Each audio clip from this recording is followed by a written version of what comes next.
Hello friends, welcome to विज्ञान तक। Friends, हम लोग एनसीईआरटी 12th का बायोलॉजी पढ़ रहे हैं। अध्याय नंबर है 2 और अध्याय का नाम है पुष्पी पौधों में लैंगिक जनन। फ्रेंड्स, मैंने इस चैप्टर का 2 वीडियोज पहले ही बना दिया है। यह इस अध्याय का तीसरा वीडियो है। अगर आपने वो सब वीडियोज नहीं देखा है तो आप उनको भी देख लीजिए ताकि आपका कॉन्सेप्ट क्लियर हो सके। आज का पहला टॉपिक है लघु बीजाणु जनन, जिसे हम माइक्रोस्पोरोजेनेसिस भी कहते हैं। जैसे जैसे परागकोश विकसित होता है, बीजाणुजन ऊतकों की कोशिकाएं अर्धसूत्री विभाजन द्वारा सूक्ष्म बीजाणु चतुष्टय बनाते हैं। अब ये क्या होता है, जब परागकोश विकसित होता है तो वो उसकी जो संरचना होती है वो चतुष्टय हो जाती है। ऐसे मैंने ऊपर दिखाया था पिछले वीडियोज में, इस तरह से हो जाती है जिसमें ये लघु बीजाणु रहते हैं। ठीक है, आगे बढ़ते हैं और जानते हैं लघु बीजाणु जनन किसे कहते हैं। यहां से एक पराग मृत कोशिका से अर्धसूत्री विभाजन द्वारा लघु बीजाणु के निर्माण की प्रक्रिया को लघु बीजाणु जनन कहते हैं। फ्रेंड्स, यहाँ पे मिसप्रिंट हुआ है, ये गलती लिखा हुआ है। ये लघु बीजाणु धानी नहीं है, ये लघु बीजाणु जनन है। लघु बीजाणु जनन, ठीक है। आप लोग को लघु बीजाणु जनन की परिभाषा ऐसे याद रखनी है कि एक पराग मातृ कोशिका से अर्धसूत्री विभाजन द्वारा लघु बीजाणु के निर्माण की प्रक्रिया को लघु बीजाणु जनन कहते हैं। यानी एक मातृ कोशिका है जिसमें अर्धसूत्री विभाजन हो रहा है, यानी 2 भागों में ये बन रही है कोशिका, जिससे नए लघु बीजाणु बन रहे हैं। इस प्रक्रिया को लघु बीजाणु जनन कहते हैं। जैसा कि लघु बीजाणु रचना के समय 4 कोशिकाओं के समूह में व्यवस्थित होते हैं, उन्हें लघु बीजाणु चतुष्टय चतुष्टक कहते हैं।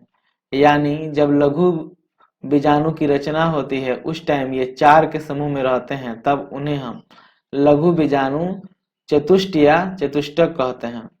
जैसे ही परागकोश परिपक्व एवं स्फुरित होता है तब लघु बीजाणु एक दूसरे से विलग हो जाते हैं और पराग कणों के रूप में विकसित होते हैं। अब ये यहाँ पे देखे तो हम लोग की ये परागकोश है, ये यहाँ पे बताता हूँ। ये ऐसा होता है, ये पुंकेसर है, ठीक है, जिसमें ये वाला ऊपर वाला को हम लोग कहते हैं परागकोश। और परागकोश को अगर हम लोग काटते हैं तो ऐसी हमें संरचना दिखाई देती है, जो ये 4 खंडों में बटी रहती है और चारों में ये लघु बीजाणु रहते हैं।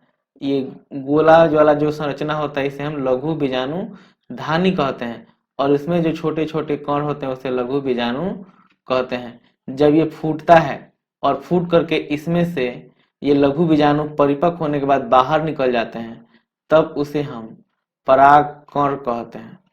ठीक है, आपको इतना स्टेप याद रखना है। ये नर जनन अंग है जिसे हम पुंकेसर कहते हैं। पुंकेसर का जो ऊपरी हिस्सा ये थैलीनुमा होता है, जिसे हम परागकोश कहते हैं। अगर परागकोश को ऊपर से काट कर देखें तो हमें ऐसी चतुष्फलकीय संरचना दिखेगी, जिसमें ये चारों कोनों पे 4 कक्ष होते हैं, जिसमें गोल गोल ये लघु बीजाणु धानी इसे कहते हैं। जो गोल गोल ये 4 संरचना है इसे लघु बीजाणु धानी कहते हैं। इसमें छोटे छोटे से कण होते हैं जो अपरिपक्व रहते हैं, तब हम उन्हें लघु बीजाणु कहते हैं। और यही जब लघु बीजाणु पूर्ण विकसित हो जाते हैं तो ये परागकोश फट जाता है और इसमें से यही लघु बीजाणु विकसित होकर के बाहर आते हैं, उन्हें हम परागकण कहते हैं। ठीक है, तो यहाँ तक आप लोग देख लिए कि एक दूसरे से विलग हो जाते हैं और परागकणों के रूप में विकसित होते हैं, यानी वही टूट करके उसमें से बाहर निकलते हैं, तो उन्हें हम परागकण कहते हैं। प्रत्येक लघु बीजाणु धानी के अंदर कई हजार लघु बीजाणु और परागकण निर्मित होते हैं। परागकण जो परागकोश के स्फुटन के साथ मुक्त होते हैं। कह रहा है कि प्रत्येक लघु बीजाणु धानी के अंदर कई हजार लघु बीजाणु और परागकण निर्मित होते हैं। आपको बताया था कि एक परागकोश में 4 लघु बीजाणु धानी होता है और सब में कई हजार परागकण तथा ये लघु बीजाणु मुक्त होते हैं, उनमें कई हजार रहते हैं, यानी सबको मिला दें तो इनकी संख्या लाखों में होती है। चलिए अब परागकण की बात करते हैं। नर युग्मोद्भव का प्रतिनिधित्व करता है, यानी जो परागकण होता है वो नर युग्मकोद्भव का प्रतिनिधित्व करता है। यदि आप हिबिस्कस या गुलहड़ जिसे हम कहते हैं या किसी अन्य पुष्प के खुले परागकोश को छूते हैं तो आप अपनी उंगलियों में पीले रंग के पाउडर जैसे पराग कणों को पाते हैं। अगर आप परागकण को छुइएगा जो परागकोश में होते हैं तो हाथ में छूने के बाद वो पीले रंग के पाउडर जैसा हो जाता है। एक कांच की स्लाइड पर 1 बूंद पानी डालकर उस पर यह परागकण छिड़कें और एक सूक्ष्मदर्शी से देखें तो आप निश्चित रूप से आश्चर्यचकित हो जाएंगे कि विभिन्न प्रकार के प्रजातियों के परागकण विन्यास, आकार, रूप, रंग एवं बनावट में भिन्न होते हैं। देखिए यहाँ पे इलेक्ट्रॉन माइक्रोस्कोप से कुछ परागकणों को देखने पे कैसा दिखाई देता है।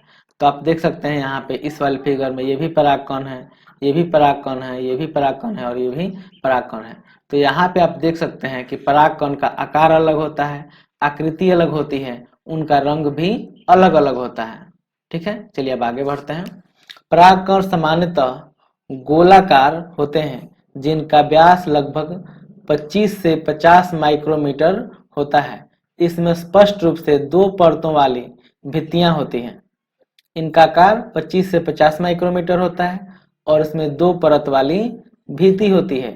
कठोर बाहरी भित्ति को बाह्यचोल कहते हैं जो कि स्पोरोपोलेनिन से बनी होती है, जो सर्वाधिक ज्ञात प्रतिरोधक कार्बनिक सामग्री है। जो कठोर बाहरी भित्ति होती है उसे हम क्या कहते हैं, बाह्यचोल। और किससे बनी होती है, तो ये बनी होती है स्पोरोपोलेनिन से और यह सबसे अधिक यानी सर्वाधिक प्रतिरोधक कार्बनिक सामग्री है। यह उच्च ताप तथा सुदृढ़ अम्लों एवं क्षारों के सम्मुख टिक सकती है। यानी जो ये स्पोरोपोलेनिन की बनी होती बाह्यचोल होती है वो बहुत ही मजबूत होती है। इस संदर्भ में हम कहें कि वो अम्ल या क्षार से गलती नहीं है, वो उसको अम्ल या क्षार भी नुकसान नहीं पहुंचा पाते हैं।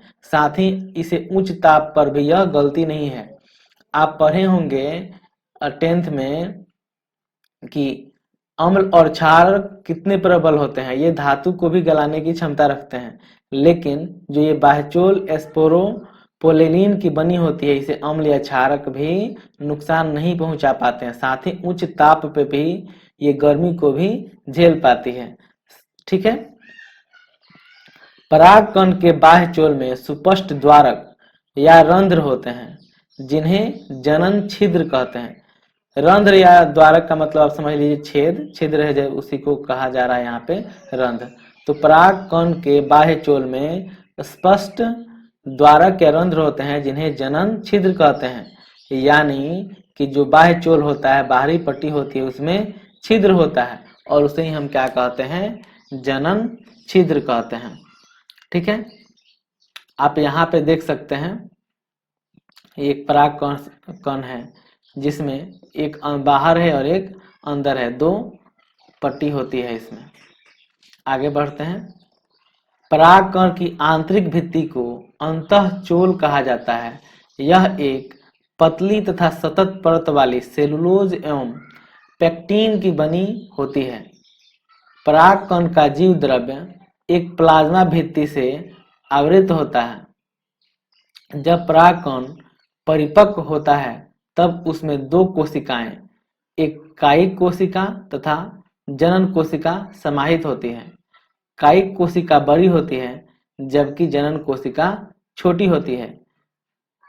कायिक कोशिका बड़ी होती है जिसमें प्रचुर खाद्य भंडार एक विशाल अनियमित आकृति का केंद्रक होता है। जनन कोशिका छोटी होती है तथा कायिक कोशिका के जीव द्रव्य में तैरती रहती है। चलिए मैं आपको यहाँ फिगर के माध्यम से समझाता हूँ। ये एक परागकण है।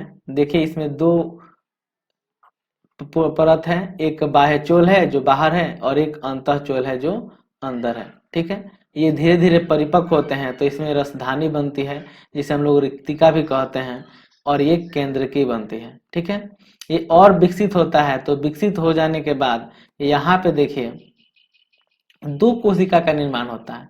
एक होता है कायिक कोशिका और दूसरा होता है जनन कोशिका, जिसे हम प्रजननी कोशिका भी कहते हैं। जो कायिक कोशिका होती है वो बड़ी होती है, जो कायिक कोशिका होती है वो बड़ी होती है, और जो जनन कोशिका होती है वो छोटी होती है। जो कायिक कोशिका होती है बड़ी इसलिए होती है कि कायिक कोशिका में ही खाद्य भंडार रहता है। क्या रहता है जी?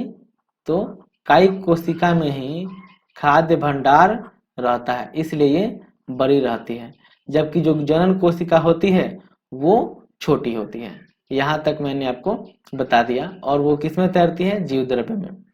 यह तरकु आकृति घने जीव द्रव्य और एक केंद्रक वाला होता है। 60% से अधिक आवृत्ति बीजी पादपों के परागकण इस दो कोशिकीय चरण में झरते हैं या संगलित होते हैं। शेष प्रजातियों में जनन कोशिका समसूत्री विभाजन द्वारा विभक्त होकर परागकण के झरने से पहले 3 चरणीय 2 नर युग्मक बनाते हैं। अनेक प्रजातियों के परागकण कुछ लोगों में गंभीर एलर्जी एवं श्वसनीय वेदना पैदा करते हैं, जो कभी कभी चिरकालिता श्वसन विकार जैसे दमा, श्वसनीय शोथ आदि के रूप में विकसित हो जाती है।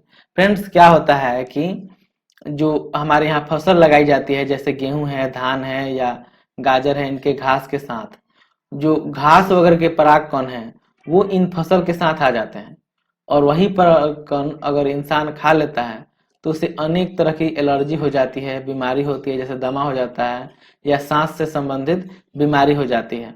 ऐसा ही गेहूं के साथ आने वाली गाजर घास या पार्थेनियम की उपस्थिति सर्वव्यापक हो गई है, जो परागकण एलर्जी का कारण है। गेहूं के साथ जो गाजर घास आती है उसका परागकण अगर इंसान खाता है तो उससे भी इंसान को नुकसान होती है। परागकण पोषक से भरपूर होते हैं। जितने परागकण होते हैं उनमें बहुत ज्यादा पोषक तत्व बहुत प्रचुर मात्रा में होते हैं। हाल ही के वर्षों में आहार संपूरकों के रूप में परागकण पराग गोलियों टैबलेट्स के लेने का प्रचलन बढ़ा है। जानते हैं फ्रेंड्स, लोग क्या करते हैं अपनी स्टेमिना बढ़ाने के लिए, शक्ति बढ़ाने के लिए ये पराग गोलियां लेते हैं, जो वैसी गोलियां जो पराग कणों से बनी होती हैं, जिसे हम पराग गोलियां कहते हैं। और पश्चिमी देशों में भारी मात्रा में पराग उत्पाद गोलियों एवं सिरप से रूप से बाजार में उपलब्ध हैं। पराग खपत का यह दावा है कि यह खिलाड़ियों एवं धावक अश्वों की कार्य क्षमता यानी कार्य दक्षता में वृद्धि करता है। फ्रेंड्स, आप लोग भी सुने होंगे जो स्पोर्ट्स में ये ड्रग्स लेते हैं, उसमें से एक ये भी है जिसमें लोग क्या करते हैं कि पराग गोली लेते हैं, जो उनके स्टेमिना को बढ़ाता है यानी उनकी शक्ति बढ़ा देता है, वो ज़्यादा सक्रिय हो जाते हैं। ये घोड़ों को भी खिलाया जाता है ताकि वो ज़्यादा एनर्जेटिक फील करें। लोग अलग अलग तरह से इनका उपयोग करते हैं। यानी आपको यहाँ तक याद रखना है कि परागकण नुकसानदायक भी है, इससे एलर्जी भी होती है, और इसका उपयोग दवा के रूप में भी करते हैं। लोग खा करके अपनी शक्तियों को भी बढ़ाते हैं। परागकण जब एक बार झड़ते हैं तो ये जीवन क्षमता खोने के पहले वर्तिकाग्र पर गिरते हैं। यहाँ यदि आवश्यकता हुई तो निषेचन करते हैं। आपके विचार से परागकण की जीवन क्षमता कितने समय तक होती है? फ्रेंड्स, जो परागकण होते हैं वो जैसे ही फूटते हैं यानी पराग कोश से बाहर आते हैं तो इनकी जीवन क्षमता समाप्त होने से पहले इनको वर्तिकाग्र तक पहुंचना रहता है और निषेचन करना रहता है। लेकिन इनकी क्षमता कितने देर होती है, कितने देर ये जीवित रह सकते हैं? तो ये लगभग 30 मिनट के आसपास होते हैं, जबकि कुछ जीवों में यह सालों रह सकते हैं और कुछ में सप्ताह रख सकते हैं, कुछ महीनों रह सकते हैं। लेकिन अधिकांश जैसे जो फसली ये पादप होते हैं जैसे धान गेहूं हैं, उनमें इनकी क्षमता 30 मिनट की होती है, लेकिन लेग्यूमिनोसी तथा सोलेनेसी आदि कुछ सदस्यों में पराग कणों की जीवन क्षमता महीनों तक बनी रह सकती है। और आपने शायद सुना होगा कि कृत्रिम गर्भधारण के लिए मानव सहित बहुत से जानवरों में वीर्य या शुक्राणुओं का भंडारण किया जाता है। आपने भी देखा होगा गाय भैंसों के साथ वो कृत्रिम निषेचन कराया जाता है। बहुत से प्रजाति के पराग कणों को द्रव नाइट्रोजन -196 डिग्री सेल्सियस में कई वर्षों तक भंडारित करना संभव है। यानी अगर हम पराग कणों को द्रव नाइट्रोजन में -196 डिग्री सेल्सियस तक भंडारित करें तो ये कई वर्षों तक जीवित रह सकते हैं। इस प्रकार से भंडारित पराग का प्रयोग बीज भंडार की भांति पराग भंडारों के रूप में फसल प्रजनन कार्यक्रम में किया जाता है। ठीक है, तो मैंने आपको बता दिया यहाँ तक कि जो परागकण होते हैं वे पोषक तत्वों से भरपूर होते हैं, वे एलर्जी का भी काम करते हैं और वे क्या करते हैं, स्टेमिना भी बढ़ाते हैं। इनकी जीवन क्षमता जो पादपी फसल होते हैं उनका लगभग 30 मिनट का होता है, जबकि कुछ पादपों में यह महीनों सालों होता है।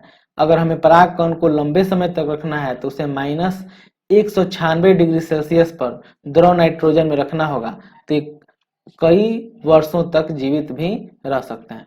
फ्रेंड्स, इस वीडियो में इतना ही। यह वीडियो आपको कैसा लगा है आप कमेंट करके बताइएगा। अच्छा लगा होगा तो लाइक कीजिएगा, शेयर कीजिएगा अपने फ्रेंड के साथ। यह वीडियो देखने के लिए आपका बहुत बहुत धन्यवाद। बाय।